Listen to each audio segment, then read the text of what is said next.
basic yin yang theory. We're taught this in Chinese medicine. So yang is the energetic, the movement, the action, and then yin is the quiet, reserved, and both are important. There's no one that is more important than the other. And modern society definitely overvalues yang. We like production and busy, and that really determines your self-worth and everything in society. And we really undervalue the importance of yin. And I think I've just really, really realized in my life now how important the yin is. And it's not the yin strengthening that to support the yang, but it's how important both of them are together for optimal health.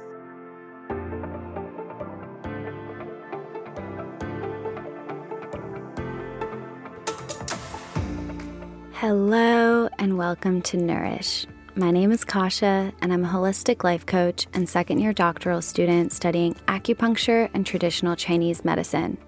My mission with this podcast is to share the stories of inspiring humans who have discovered that elusive state of balance between striving for success and having that sense of interconnectedness and spirituality.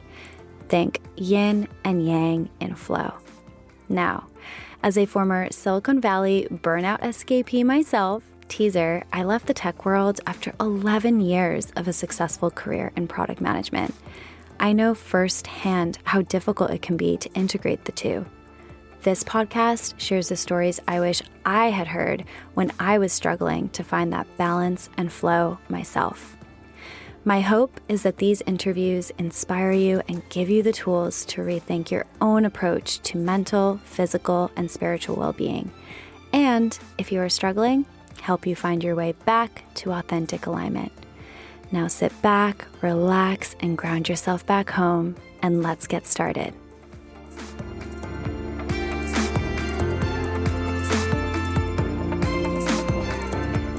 Hello, incredible souls, and welcome back to the Nourish podcast. This is Kasha, your host, and I just wrapped up such an inspiring interview with the one and only Sea of Chi healing, Allison Locke.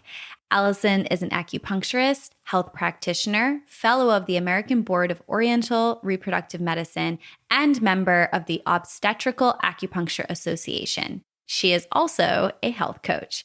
She specializes in treating fertility and reproductive health, and she has an incredible online community that turns to her for support and knowledge. Now, this episode is filled with so much incredible information. Thank you to all you ladies out there who reached out to ask about some of these topics, but I got you, all right? We have so much to cover. We talked about Allison's own journey and path into Chinese medicine and about that mind-body connection that evolved from this beautiful knowledge and philosophy. We talked about her own journey of healing as a, quote, stage 3 endometriosis warrior, as well as treating endometriosis for her patients. We also talked about menstrual cycles and menstrual cycle symptoms and how they are indicative of either balance or imbalance in your body. We talked about cycle syncing and so much more. Now, before we dive into this incredible episode, I do want to offer up a trigger warning. This episode does touch on disordered eating, so please make note of that if you are someone who finds themselves sensitive to the topic. Otherwise, without further ado, I am beyond excited to welcome the incredible Allison Locke to the Nourish Pod. Welcome, Allison. Thank you for having me. This has been such a long time coming. As I told you right before we got started, you are a practitioner and teacher that I've been following for so long, as are a lot of my classmates, since you know that I'm studying Chinese medicine, and also so many folks who I know are interested in Chinese medicine are your followers on social media. And so it's so incredible to be able to dive deeper into things on this podcast episode. But before we dive into the whole list of questions that I have, and there are many, I want to start with a question that I ask each and every guest, which is, what are 3 words that you would use to describe yourself? Ooh, okay. I am empathetic and loyal and hardworking. Ooh, I always love this question because That's a good one. inevitably That's tough. it is tough, just three words, but it's so funny because, we've never met face to face. I've only seen you online and the incredible Hmm. content you put out there, and hardworking definitely shows through, empathetic as well. But loyal wouldn't necessarily be something that I would just pick up off of your profile. Right. Yeah, that's a good point. Yeah, so I love hearing that because it really gives people a little bit of a taste of who you are as a human being. So Hmm. I love it. All right. Now, speaking of who you are an acupuncturist, health practitioner, health coach as well, fellow Hmm. of the American Board of Oriental Reproductive Medicine, a member of the Obstetrical Acupuncture Association. You specialize in treating fertility, reproductive health, and you have an incredible online community, as I just Hmm. mentioned, that turns to you for support and knowledge. I'm a member of that. And all of those are such impressive achievements. But what really stood out to me when reading about your background was really the personal impact that Chinese medicine has had on your life. And I guess also in part of what inspired you to pursue it. Could you share a little bit more about how Chinese medicine has really influenced? I think you talked about your connection to your body. I found that really interesting. Hmm. Yeah, so I kind of stumbled into Chinese medicine purely on accident. I had dropped out of art school and was traveling around for a bit. I picked up a book about Chinese medicine and just instantly fell in love with it. I knew right away that that's what I wanted to do with the rest of my life without even having had an acupuncture session myself. And so I decided to go to school for it. And that was over 10 years ago and the best decision that I ever made.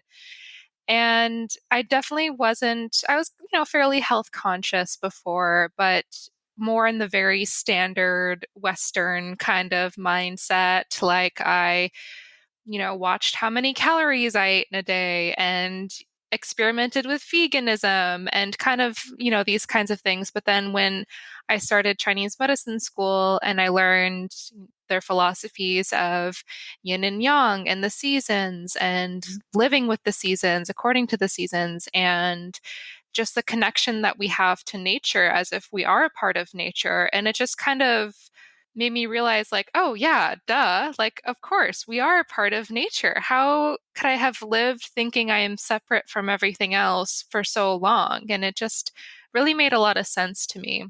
I can relate to everything that you're describing. And I really appreciated you being quite honest in your bio about how Chinese medicine also kind of transformed your relationship with your body Hmm. in terms of how you viewed like your body as not just a machine with like calories in, calories out.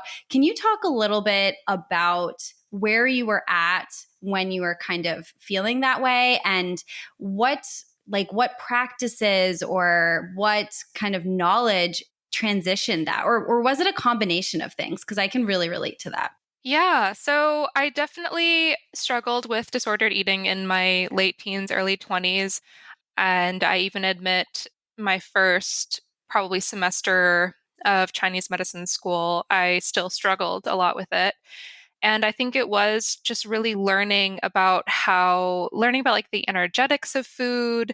This is hot, this is cold, this goes to these channels, this nourishes your body in this way.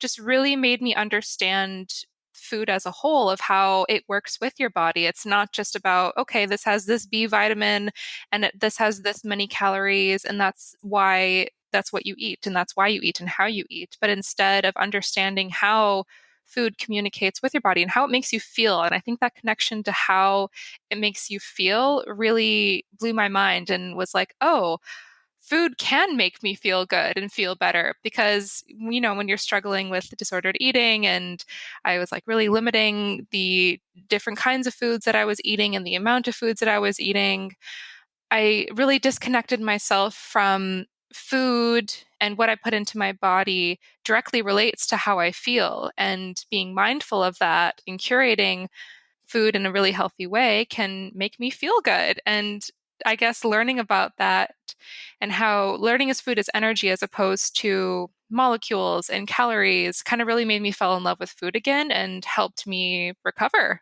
Wow. Oh, I can relate to that also personally on so many levels because I too, like I think a lot of women out there, Hmm. have struggled with disordered eating, really adhered to the calories in, calories out. Like a workout isn't a workout unless I'm really like dead at the end of it. Yeah, yeah, Right. exactly. Yeah. And I just recognize when I reflect on, because I'm at the end of my first year, I'm like, whoa, my relationship to how I'm treating my body has changed so much. For me, Yes. it was more from the perspective of, you have this kind of concept of essence. And it's like, if you're not Yeah. nourishing yourself, you're tapping into it. And we've introduced this concept on other podcasts. So I'll link some of the 101 episodes for folks who want to kind of learn about that particular concept. But it's just so funny how I'm like, oh my gosh, all the boot camps where I depleted it. Right. Oh, yeah. Mm-hmm. All that excessive cardio. Mm-hmm. Oh, yes. So this actually brings up a really interesting, well, two questions come to mind, but I'm going to start with the first one. Disordered eating and eating disorders in particular in kind of on the Western medicine side of things, they're viewed as, not just a physical disorder, but almost like a mental disorder. And I know that Chinese Hmm. medicine views emotions and kind of the way that we feel, which you can kind of link to, I guess, your mental state deeply is connected to disease in the body. And so I'm Hmm. actually curious when it comes to disordered eating, how does Chinese medicine view anorexia or bulimia or any sort of kind of disordered relationship with eating? Is it also like on a scale? Yeah. Yeah, that's a really interesting question. I never thought about it that way. I think, well, in Chinese medicine, one kind of disorder like stomach aches, headaches, period cramps can have a multitude of different reasons and explanations and diagnoses. And so that's kind of why we go to Chinese medicine school to learn the different patterns and symptoms and where they fall into these different disease categories in order to effectively treat them. And I think it's kind of something similar with disordered eating, where there's probably a bunch of different kind of syndromes, and it's up to the practitioner to be able to ask the patient all their questions and kind of dig deeper to find the pattern diagnosis. And in Chinese medicine, each organ pattern or each organ system has its own emotion. And since disordered eating is very much tied to mental health, I think there's definitely, depending on which predominant emotion there is going to affect different organ systems. So, if there's a lot of anger and frustration and resentment, which I think can play a big part in that, that's a lot of liver stuff. So, there's probably going to be some liver qi stagnation because that qi isn't flowing smoothly. And then also in Chinese medicine, we don't really see the brain as an organ, which I find super fascinating. It's actually the heart. The heart is like the brain. Or the Shen in Chinese medicine, which is like the mind spirit, which is all kind of one, which I think is super fascinating. So it's basically disordered, unstable Shen is kind of what we can kind of, I guess, use an umbrella term for mental disorders. It's some kind of Shen disturbance, some kind of heart mind disturbance. And then, so that could probably look like heart blood deficiency, heart qi deficiency, maybe heart yin or heart yang deficiency, kind of depending on what's going on. Maybe there's heart fire, so there's a lot of heat. And then there's probably, because it does deal with the digestive system, there probably are some sort of patterns with the digestive system too, whether it's like a qi deficiency or a damp phlegm or something going on. There's probably like a multitude of really complicated patterns going on.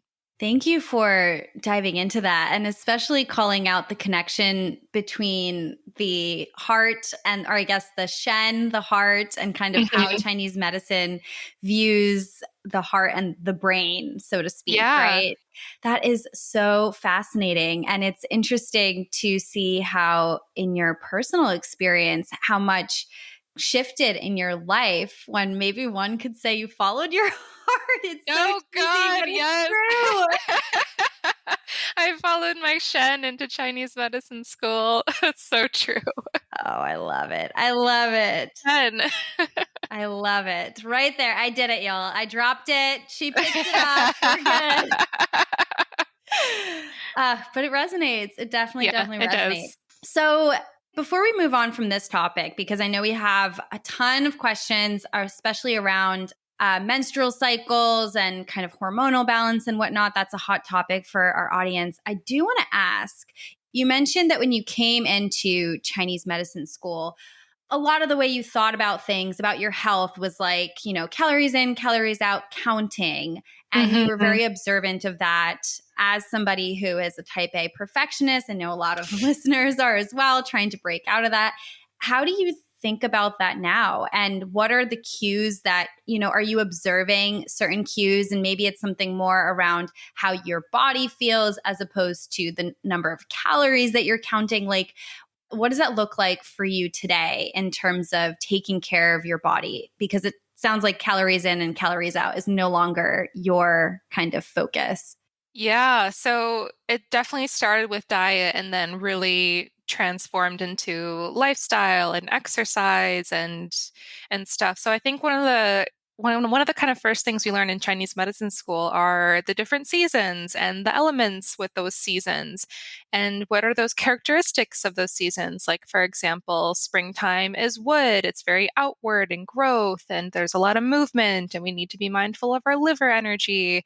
Summer is the heart, and so there's a lot of heat and fire, and we have to, keep cool and not let that fire be too strong. And then winter is more yin time, so we need to keep things a bit more reserved. And just kind of understanding the different kind of phases and energies of the different seasons, and then how that also feels within my body too. So I feel like it's made me more intuitive of my own health because in Western medicine, we don't every day is just kind of the same. We have the basic 24-hour clock and everything's just, push through, push through, push through. It's winter and you're super tired. Who cares? You have deadlines. You just need to get through it. And so I think it's just really beautiful the mindfulness that it promotes of understanding what's going on energetically with the earth and the macrocosm and then being aware and intuitively feeling how that feels inside and how that's mirroring. And yeah, I love how you specifically talked about hyperproductivity and that because that is such a huge issue. I see it so much. And I've been kind of open on Instagram about how I've been really struggling with feeling burnt out this year. And I really hit a wall with burnout where I'm like, oh wow, I really need to make some changes. Yeah, I'm not living in accordance with TCM, ideal physiology at the moment. And so I took my own advice where I started to work a little bit less. I'm going to do more herbs, trying to give myself more treatments, working on hormone health, and also including more yin time. And I don't know why it's taken me so long to really, I don't know, really embody this, but basic yin yang theory. We're taught this in Chinese medicine. So yang is the energetic, the movement, the action, and then yin is the quiet, reserved, and both are important. There's no one that is more important than the other. And modern society definitely overvalues yang. We like production and busy, and that really determines your self-worth and everything in society. And we really undervalue the importance of yin. And I think I've just really, really realized in my life now how important the yin is. And it's not the yin strengthening that to support the yang, but it's how important both of them are together for optimal health. And so I'm really realizing when I'm taking stock and like looking at, how my life has been the past couple years, I'm just like, wow, there's no yin. And, whose fault is that? My own, definitely. So I'm like, okay, how can I start incorporating more yin? That's going to look like less working. That's going to look like more time off. And maybe even, forcing myself to rest more, putting that in my calendar, doing all the nourishing things to kind of help support my yin. So I don't know, TCM and Chinese medicine, it's so complex and there's so many layers to it.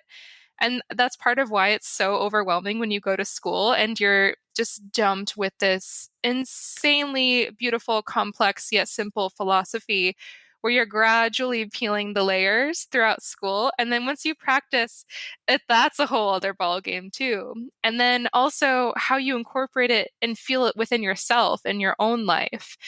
And I just think, I'm 6 years into practice and I'm still peeling back the layers of Chinese medicine and really having these profound realizations of just the theories and the philosophy in general and trying to incorporate it more into my life to be more healthy.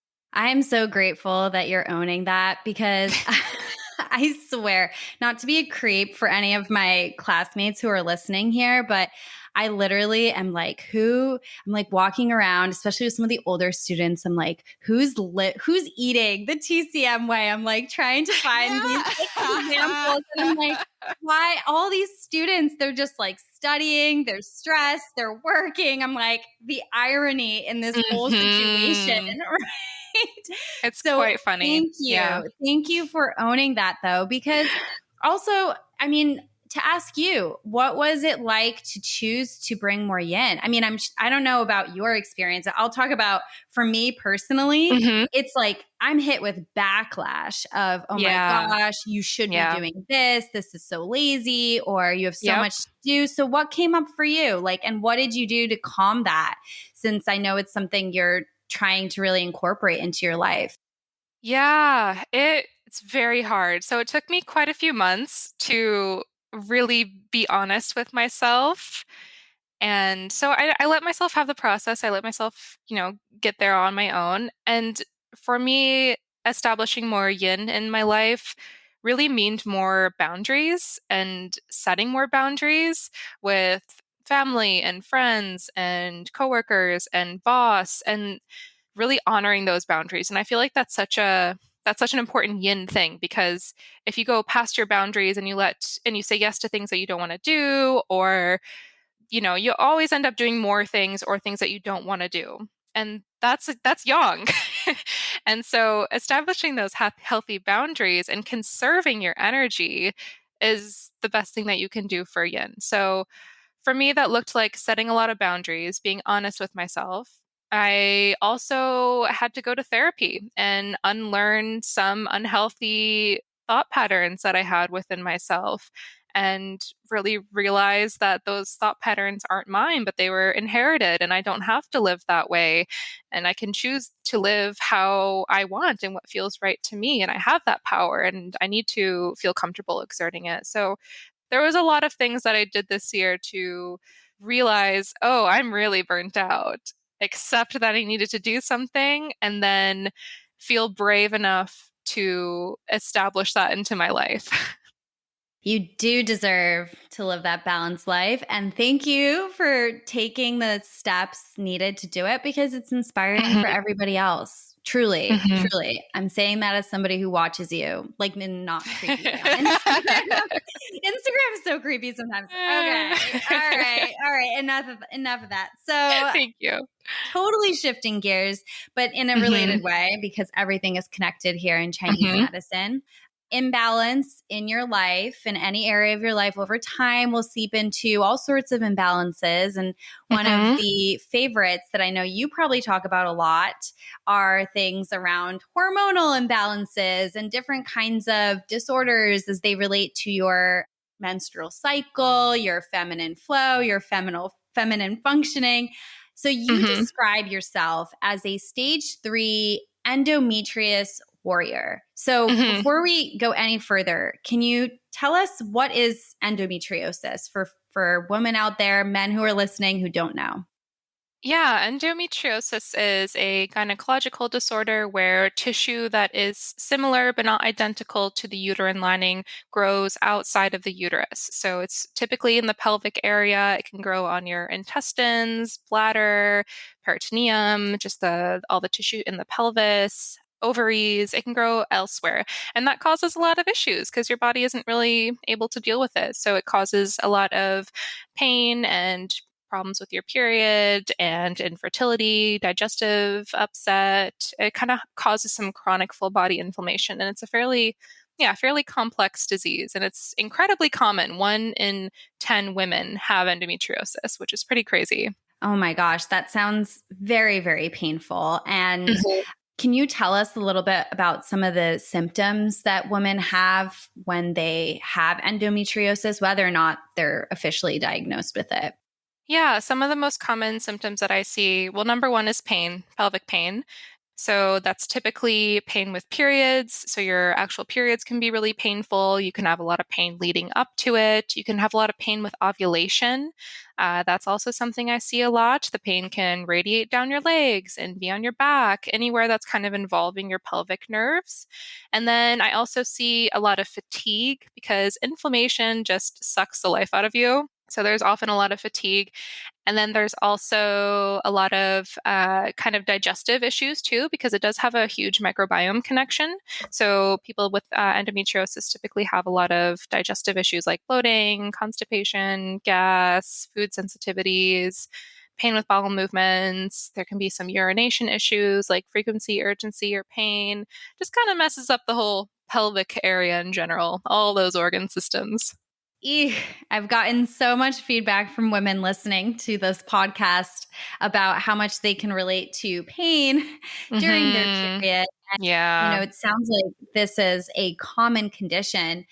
I love translating for people. That's kind of a lot of the anatomical, Western, allopathic definition of a Hmm. condition that is pretty common for women. How does Chinese medicine view this condition? And or is it a series of patterns, like when women come into your practice and they maybe say that they've been diagnosed with this, what do you typically see? Yeah. Or in terms of the pattern? Yeah, so kind of like how I mentioned before, that if you have one pattern, there could be a ton of different syndromes depending on exactly how that person is experiencing that disease.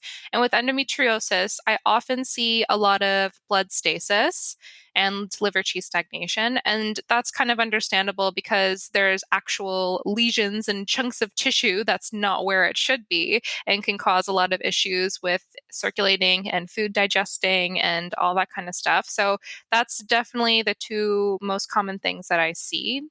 And then there can be a lot of cold and yang deficiency because cold is very congealing and can cause a lot of pain that way. And then there's often some kind of underlying deficiency too, which I see a lot. It could be qi deficiency because the digestive system isn't strong enough. It could be like kidney yin or yang deficiency, which can impact, which is pretty often some kind of, how do I say this? So the kidneys in Chinese medicine are kind of like your genetics and DNA, your Jing, your essence, as you mentioned before. And I find it very often with chronic health conditions or genetic based disorders that there's some kind of kidney involvement because you kind of you inherit your parents' kind of Jing or essence. It's kind of like the genetic health, basically, that you've inherited. And so there's typically, I feel like, with kind of chronic health conditions, especially regarding the reproductive organs, that there's some kind of kidney involvement. So I love that you really translated essence for us to the Western, kind of to the Western It's a hard thing definition. to It's describe. really, it is, but that was so clear, and I think it's just so important to be aware that some conditions, as you mentioned, are in fact genetic, and so I'm so curious, as somebody who suffers with this yourself, as somebody who sees a lot of patients who have this condition, what can be done? And, I know Chinese medicine, and perhaps you tell me if this is true, but I've heard that from the perspective of Chinese medicine, balance is the goal. And what does balance look Hmm. like? Is it an elimination of symptoms? Is it managing the condition? Like, what actually happens when it comes to endometriosis specifically, and how do you treat it? And does it go away? Yeah, also a very good question. So, because it's a chronic condition, there is no cure for endometriosis.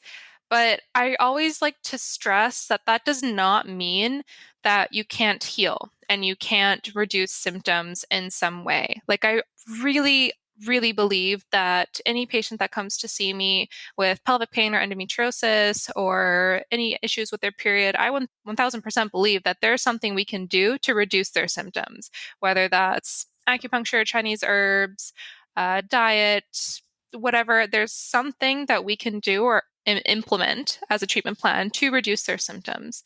And so, whether it's Western or Chinese medicine, because there's no cure, the goal is to reduce the symptoms as much as possible and improve quality of life. And so, I really do think that, though, that with the right treatment, you can reduce your symptoms to non-existent. Like I really do think you can make a lot of your endometriosis symptoms go away with the correct, plan. But that will really depend on the person and their access to consistent treatment and the severity of their disease. I'm lucky in the sense that my symptoms don't interfere with my day-to-day life. They're fairly manageable with the correct diet, lifestyle, supplement, herb routine that I've got down.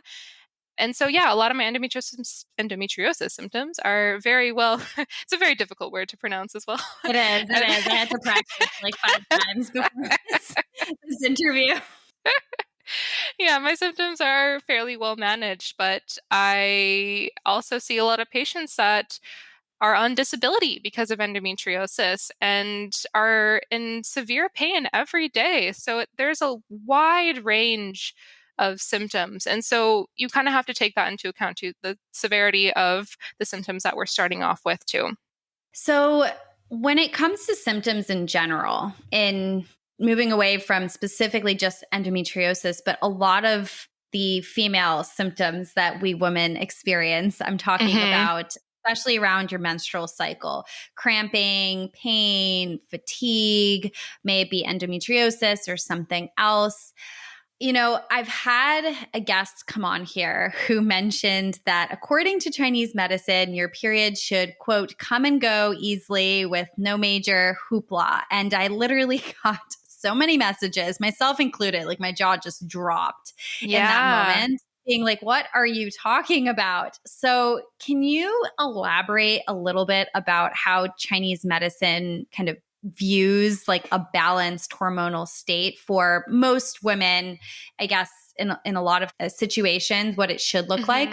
Yeah, that is true. I think we've really normalized periods as being really painful or disruptive to our daily life and just really annoying and a drag.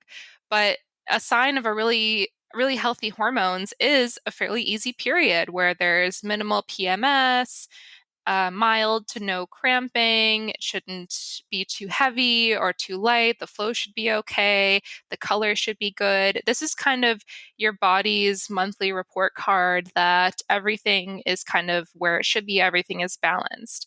So, any kind of disturbance in the menstrual cycle, like PMS or cramps or clotting or anything like that, is telling us what kind of syndrome pattern is present that we can work on. So in Chinese medicine, there's a lot of PMS symptoms that are attributed to liver qi stagnation, like feeling irritable and headaches, cramping, bloated, yeah, all that kind of moodiness. And then if our period is really painful, that means there's something stuck. Because in Chinese medicine, anytime there's something stuck, qi or blood, then there's going to be pain. And so that could be from qi stagnation, blood stagnation, that can be from damp phlegm causing stagnation, or cold, which I really see a lot, especially living in Canada, causing stagnation. And so your period's kind of, it's almost like your body trying to get your attention, like, hey, I'm not happy, there's something going on, pay attention to me and get this fixed. And yeah, it's so normalized that, oh, every month I'm in bed for a day with cramps, I have to take so much Midol every month. That shouldn't be the norm, and it's really sad that we as a society just kind of say that's what it is and that's totally okay and it's fine and not a sign that something's wrong. And we really should just push through our, symptoms and move on with life. So relatable right there. I mean, I think I mentioned this on that podcast specifically, but for those of you who missed it, when I first got my period, I thought I was dying. I mean, my mom wasn't Oh home. I had no no. idea. I was bleeding. It was like I had my dad was taking care of us. So we were eating fried chicken for the past week, which I hadn't been eating previously. And it was Yeah. like, this is it. I'm dying. So because it Oh was so painful. And so I no. just, Wow. it's like honestly actually watching a lot of your content where you share like this doesn't need to be normal, right? And Yeah. I in some cases perhaps a little bit of pain, if you have a condition that might be like endometriosis, you might have some pain, but to manage those symptoms to like kind of Hmm. I guess promote more flow as you're describing it is so so so important. Yeah. Yeah, it's So like living in mhm. tune with your menstrual cycle is a huge thing in Chinese medicine. So we have our different phases of the menstrual cycle, the qi blood, yin and yang phase, and it's really important to kind of harness the energy of that cycle and live in accordance with it. And basically that means during your period, you rest a lot of warm, nourishing things to keep your blood flowing smoothly. And then before your period, to like also, I don't know, it's also kind of a time that you want to slow down and rest and give your like preserve your yang energy too. And that's not something that we're ever taught like growing up. And I think it's such a disservice to people that have periods everywhere, because if we kind of lean into the energetics of our menstrual cycle, we can really unlock the superpowers of our hormones and really utilize them to live our life better and healthier and just feel better in general. And it's kind of relates back to the whole we overvalue yang in our society as if, oh, we don't need our stupid period, just ignore it, shove a tampon in, take a Midol, and then go work and like exercise. Yeah, who says you can't do your HIIT class, when you're on day one of your period? And it's we really kind of need to go back to the yin is just as important. And during our yin times of our cycle, it's important to give our bodies that rest and nourishment so we can be really powerful and productive when we're meant to. You recently put out an incredible post, which I reshared around cycle syncing. And I think you're kind of alluding to a little bit of that, Hmm. like that rest when you're on your cycle. Can you walk us through, like at a high level, what those stages look like and what, maybe themes like activity, no activity, maybe not, it's not that black and white. I know, yin and yang, it Yeah, needs to be yeah. in flow, but yeah. Yeah. For sure. Yeah. So, roughly, your period is the blood phase, obviously. And that's kind of the time where you want to rest and not expend your energy too much because your body is really busy doing a thing and it needs a lot of energy for that. And then you also want to make sure that you're consuming a lot of warm, nourishing foods that's going to be easy for your body to digest, a lot of iron rich things to replenish your minerals, go to bed early. Just like that kind of stuff. That's ultimate yin phase. And then the follicular phase comes after that. That's the period of time between period and ovulation. And that's when estrogen is rising. You're starting to get like your energy, your flow back. And that's when you can kind of start doing a bit more yang activities and start brainstorming ideas and start new work projects and kind of get inspiration. And then ovulation, that's like the peak of the cycle, the peak phase where it's the chi phase where because it requires a lot of chi for ovulation to happen, and any kind of chi stagnation can be detrimental during this time. And that's when you're kind of at your height of action and productivity. It's like the yang of the yang. And then you have your luteal phase, which is from ovulation to your next period. And then that's the yang phase because that's the when progesterone rises after you ovulate, which is a thermogenic hormone. It increases your body temperature. And so that is the yang phase of the cycle. And it's not to be misinterpreted that that's the time that it's like super actiony and go, go, go, because it's also the time to. I feel like a lot of people tend to like slow down. We start to get more PMS and we're just more sensitive. And I think it's important to lean into that sort of time period. And that's when you want to do more strength training or yoga and stretching and make sure that you're eating a lot of foods to support like your next healthy period because TCM loves preparation. We don't like fixing a problem when it's there already currently. We like to fix things before they happen. So eating a lot of foods that help promote movement like liver qi movement, which can be food that's really good for your liver. So that would be like a lot of the cruciferous vegetables that have a lot of DIM and calcium D-glucarate, which helps your liver kind of metabolize your hormones, make sure that your bowels are moving freely, that kind of thing. So good microbiome support and liver detox.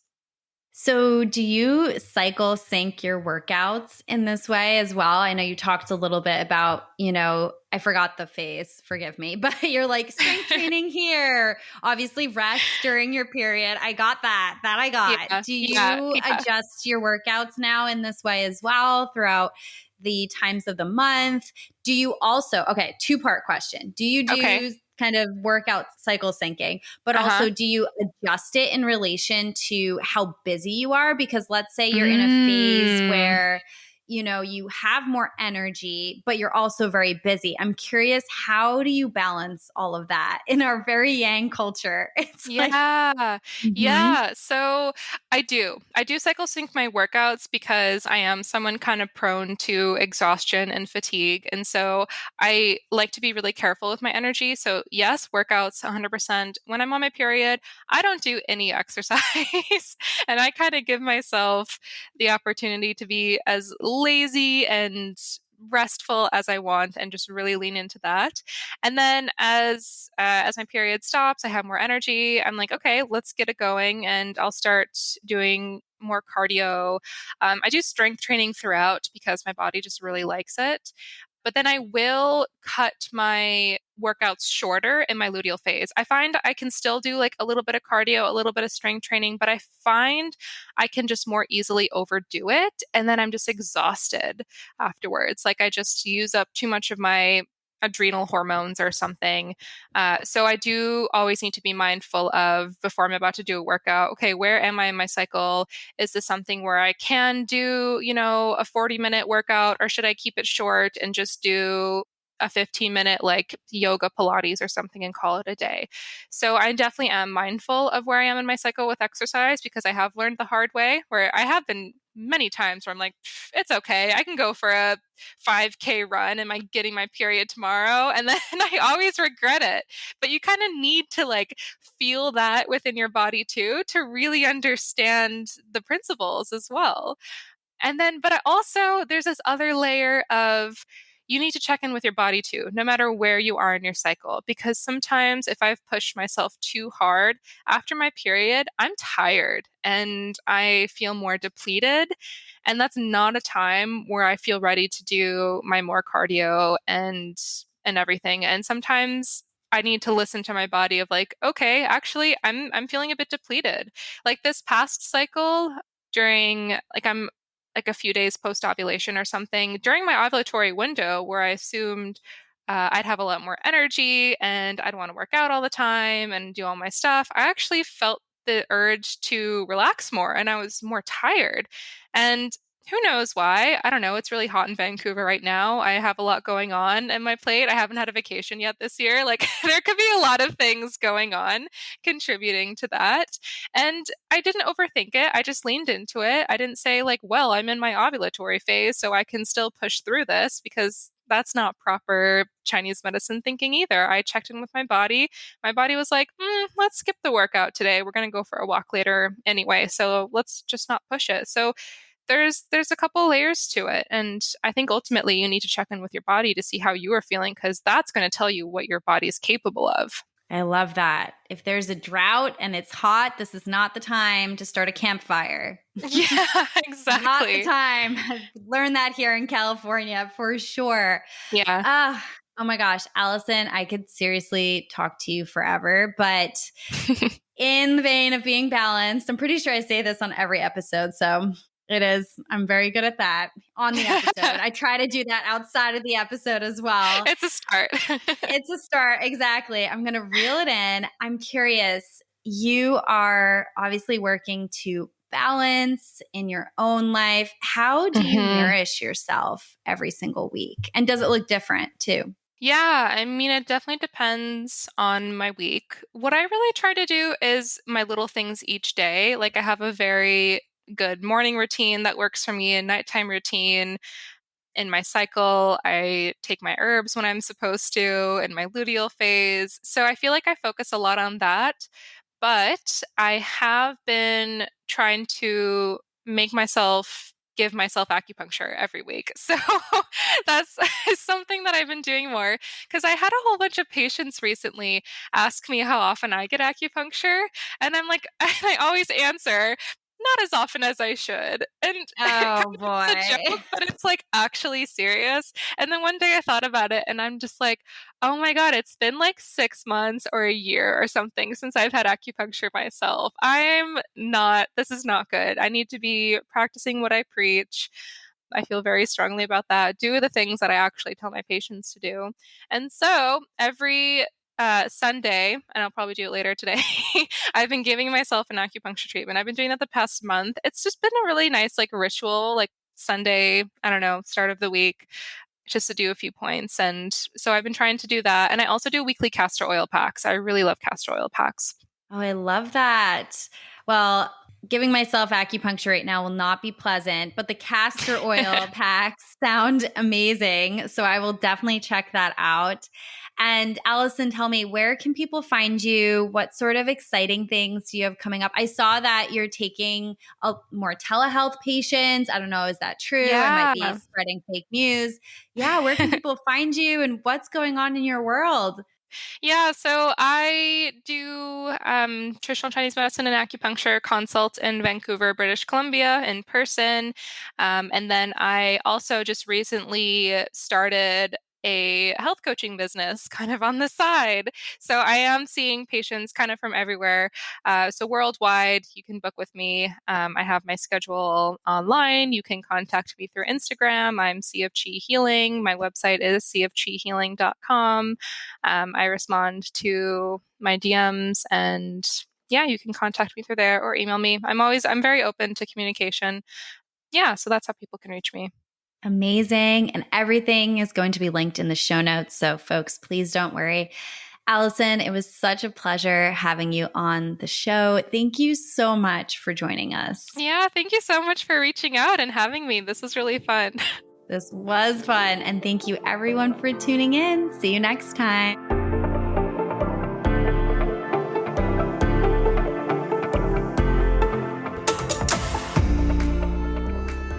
Hello, incredible humans. Thank you so much for tuning into this episode of Nourish. If you enjoyed this conversation, please consider leaving a review or sharing it with a friend. Reviews really help this podcast grow and reach a larger audience, and I'm so grateful for that. I publish new episodes twice a month, so hit the subscribe button to be notified. And if you'd like to learn more about the work I do as a holistic life coach or to connect, please check out the show notes or find me on Instagram at Mira_wellness_co. See you next time.